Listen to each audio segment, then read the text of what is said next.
Everything you want to achieve can happen, but it takes one skill. And I look at my life and I say, why am I here?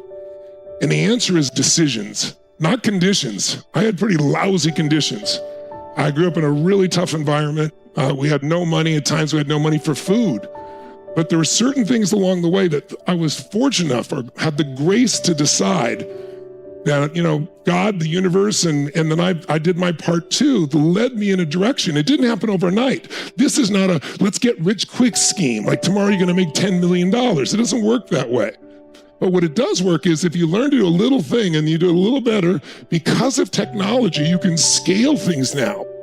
You can take something that before you were in the library trying to do for free and end up with one of our clients has 3,000 to 5,000 people a month right now. And she was like trying to talk to 30 people for free in the library and very few people were listening. That's what technology can provide for us today. But the decisions were really important. So I'll just take you back for a second to give you kind of a background, if I may, and then give you the content about you don't have to live like everybody else, especially if you decide that you want to find something you believe in that you want to share with the world, even at a small scale, even part-time, and then grow it because the opportunity today is unlike any other time. What decisions can change your life? Because I want to share with you, there's 3 decisions you're making every moment of your life. You're even making them right now. And as I walk you through it, you can tell me whether you think it's true or not. You'll experience it. And if you make any of these decisions slightly differently, your whole life changes. Our life is controlled by our decisions. Decisions, sometimes little ones and big ones, they create the fabric of our life. It's not the conditions we're in. Think for a moment. Can you think of something you made a decision about 5 or 10 years ago? It could have been something simple like where to go to school, or what to do for a living, where to live, who to spend time with, who to fall in love with, who to marry, whether you're going to have kids or not. How many of you can think of a decision you made 5 or 10 years ago that if you made a different decision, your life would be radically different today? I don't know better or worse, but radically different. And so part of what I figured out because I obsessed about it was that there's 3 decisions, and I want to share this with you right now because this is what controls your whole life. Whether you succeed or fail, whether you're happy or miserable, whether you have great relationships or terrible ones, whether you start a business or just talk about it and never do it, whether you succeed or fail, is really controlled by these 3 decisions. And you're making them right now, even as we're speaking. Now, when I say when you're making them, that doesn't mean you're making them consciously. Most of us make these same 3 decisions over and over again. That's why our life doesn't change, because we do it subconsciously, meaning it's just a habit. But if you wake up to the power of these 3 decisions, you can change everything. The first decision you're making right now is, what am I going to focus on? In different places in your life, all around the world, there's a million things you could be stimulated by. You could get focused on what happened yesterday. You could be focused on what you're going to have for lunch. There are millions of things we could experience in life, but we experience only what we focus on. And if you want to make a note, write down focus equals feeling. Focus equals feeling. And if you don't decide consciously to focus on, then your brain will just let something else control your focus. So for example, to take this for example, what's wrong is always available. You can always find something wrong with yourself, with other people, why I can't do something, why it won't work. On the other hand, what's right is also always available. And I'm not talking about positive thinking. I'm talking about being intelligent. Most of us let the world control our focus. Most of us let advertisers control our focus. Today, most of us let social media control our focus. Have you ever sat down, just let your brain disappear, and you start scrolling and you wake up and it's been 20 minutes and you thought you were going to do this for 2? Most people check their phones an average of 58 times a day, glancing at their phone. And they spend an average of 2.5 hours a day on social media.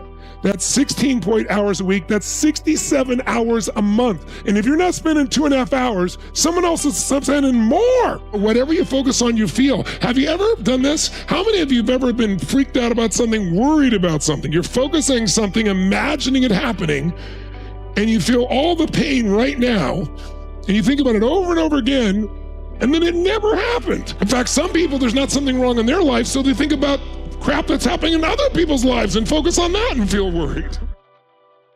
We wonder why we don't feel good, right? So our focus controls us. If you think someone's trying to take advantage of you and you keep thinking about that, you're going to be stressed out.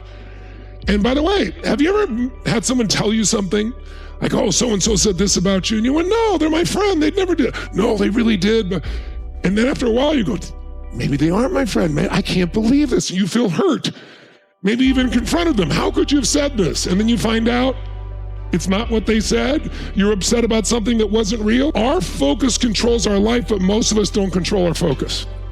Now, our focus controls our feeling, but the minute we focus on something, our brain makes the second decision, and that is, what does this mean?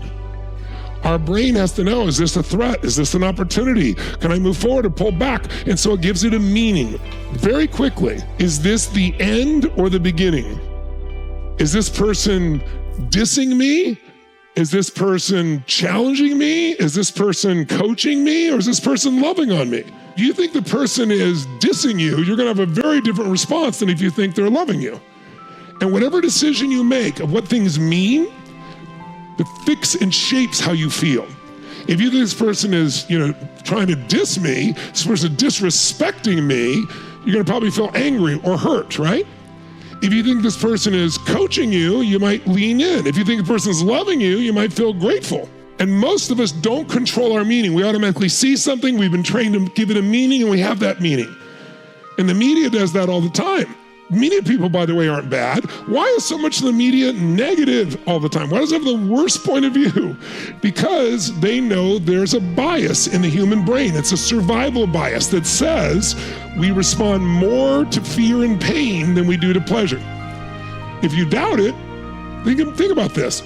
Pain, continuous pain equals damage. Continuous damage equals death. So our brain has learned to deal with that unconsciously. And pleasure makes us survive as a species. I mean, this reason it's making love and procreating is pleasurable.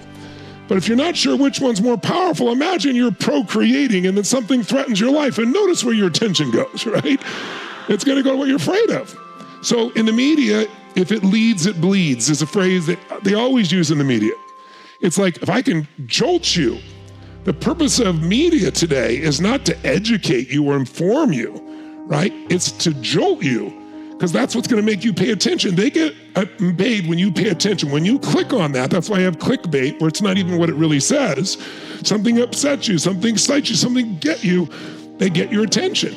Well, you and I, if we don't take control of our focus, we're gonna focus on what they want us to focus on. We're gonna be basically their robots. So learning to take control of your own focus is critical. But the most important thing is the meaning. And the meaning for my father, I know also because he kept saying it under his breath and sometimes out loud, is, I'm worthless. I'm worthless. I didn't take care of my family. I haven't been able to pay for anything. There's not even food on the table. I might as well not be here. I'm worthless. None of this is worth any of this. And that leads to the third decision. What are you gonna do? If you're really angry, you're gonna do something different than if you're feeling excited, obviously. If you're feeling grateful, you're gonna behave differently than if you're feeling worthless. And so my father left our family. And as I said at the time, it was the worst experience of my life.